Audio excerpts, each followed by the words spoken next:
This is Bill Jasper with the New American Magazine. Every year we know that Lucy will entice Charlie Brown to try to kick the football. We know it is her plan to pull it away at the last second. But every time, year after year, we know that Charlie Brown will fall for the same old trick. He will resist at first, reminding her that he doesn't trust her, that he knows she will pull it away. But she eventually gets him to trust her with the same inevitable results. We shake our heads and say, "Charlie Brown, you're so gullible."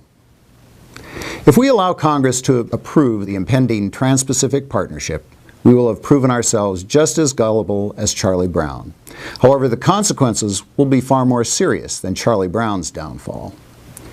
For decades here at the New American, we have been exposing the repeated bait-and-switch tactics and lies and deception used by the promoters of so-called free trade agreements. In this regard and others, the Trans-Pacific Partnership, or TPP, is following in the footsteps of NAFTA, the North American Free Trade Agreement, the WTO, or World Trade Organization Agreement, CAFTA, the Central American Free Trade Agreement, and many others.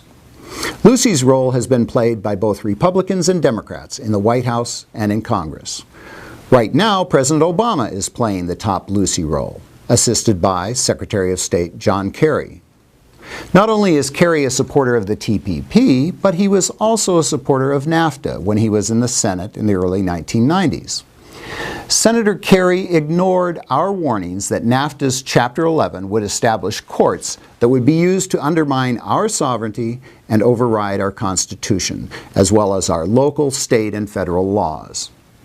In 2002, almost a decade after NAFTA was passed, a Canadian real estate company appealed a U.S. court decision to a NAFTA tribunal. Senator Kerry feigned amazement. Kerry said at the time, quote, "When we debated NAFTA, not a single word was uttered in discussing Chapter 11. Why? Because we didn't know how this provision would play out. No one really knew just how high the stakes would get." End quote. Former Congressman Abner Mikva is another NAFTA supporter who claimed to have been surprised by the sovereignty-invading tribunals spawned by the agreement. Mikva stated, and I quote, "If Congress had known that there was anything like this in NAFTA, they would never have voted for it." End quote. It's just like Kerry and Mikva to claim ignorance to excuse their deception. But let's not allow any more politicians to Charlie Brown us again. It is the responsibility of every senator and congressman to know what's in the legislation they pass and the treaties and agreements they approve. They are supposed to read the bills before voting on them.